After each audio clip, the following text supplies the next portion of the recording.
Hey guys, welcome to a brand new video on my channel, Meg's Movies. If you are new to this channel, this is basically where I talk to you guys about my passion for movies. This goes from collections, hauls, reviews, and today's video, so let's get into it. I have a little guest with me today for the simple fact of this is the spot I normally film in, and this one was already here, so apparently you're going to have a special guest. So today I'm finally getting around to doing my Invisible Man ranking. Now, I just want to specify that this is just the 6 classic movies that came out from the very original one and the remake that we got in 2014 from Blumhouse. Not 2014, 2019, 2020, can't remember which one. So it's just those movies. It's not any other remakes, it's not The Hollow Man, things like that, because I just wanted to keep it specific to the Invisible Man original set. So I'm just going to get into this ranking. This is my own personal opinion. Bear in mind that this is all first time watches apart from the original Invisible Man and the remake. So I'd seen those two once before. The rest are all first time watches. So this is just going off my opinion after watching it for the first time. This will be going from worst to best because I always like to finish on a good spot.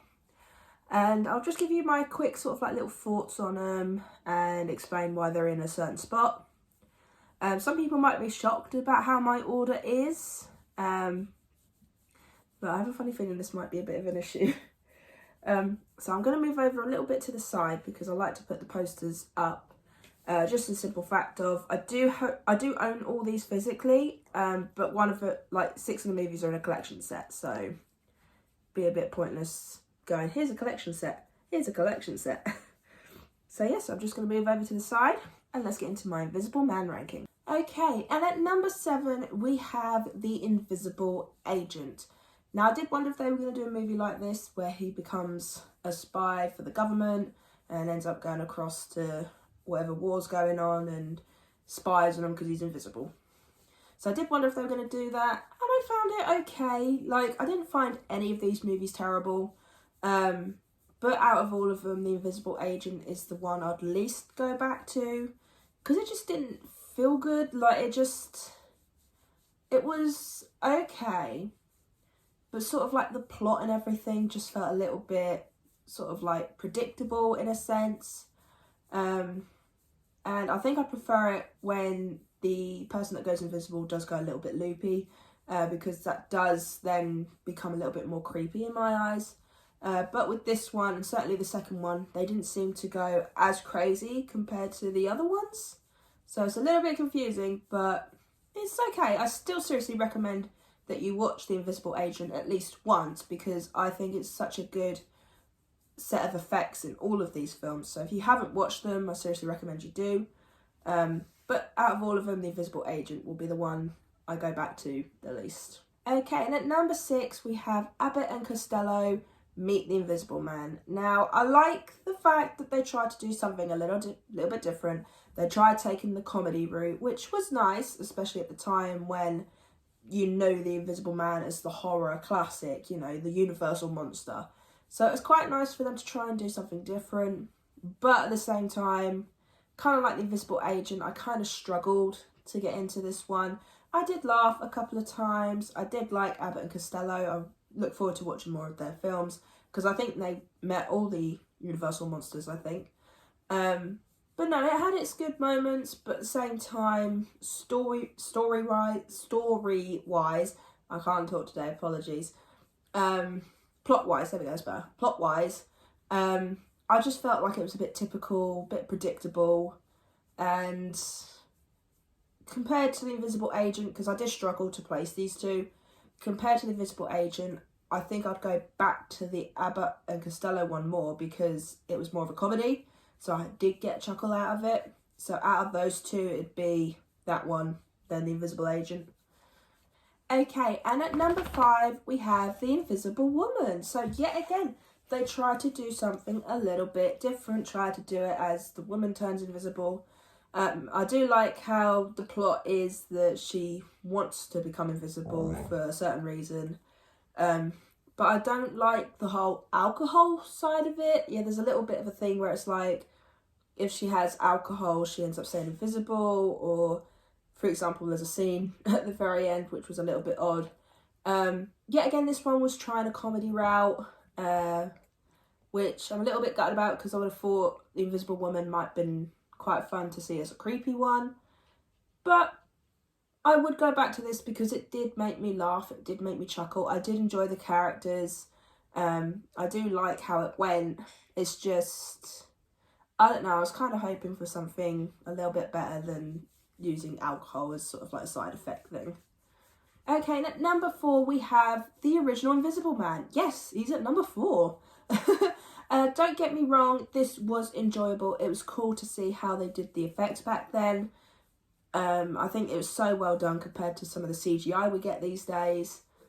But no, this was good. It's just there was this bar lady in this that annoyed the hell out of me, and she kept popping up every so often. So that takes me out of the film a little bit.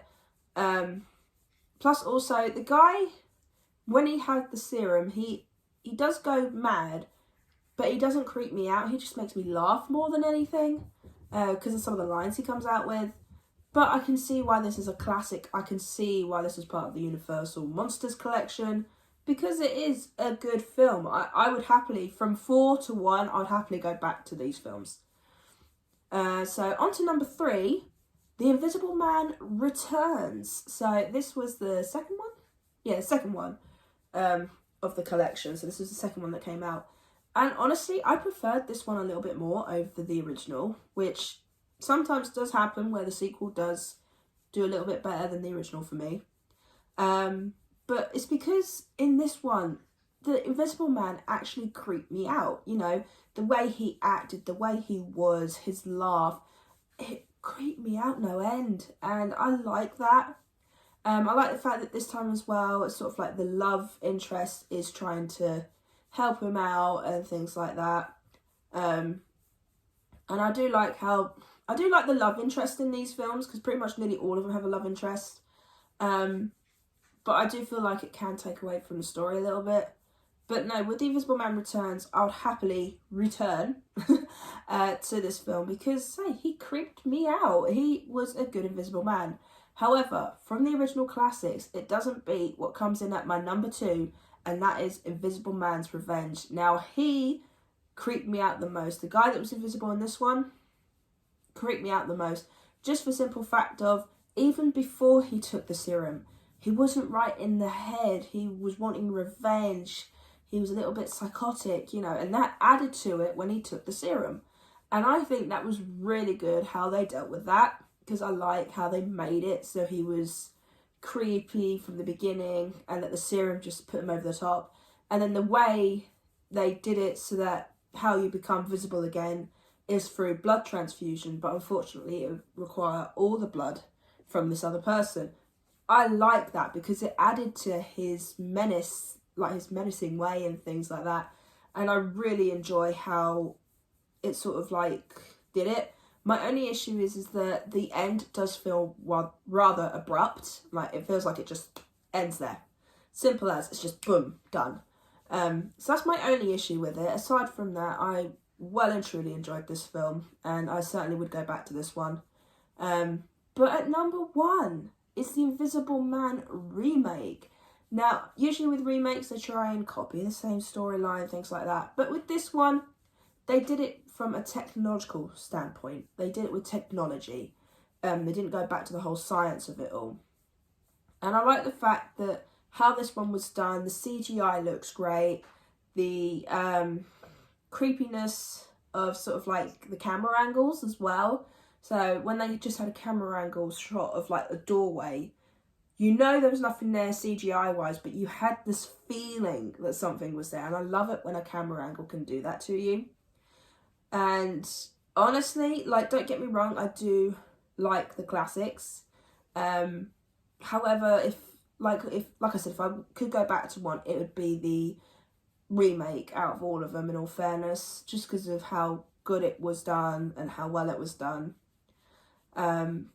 I did rate these as sort of like the highest, I believe, was like a 6.5, maybe a 7.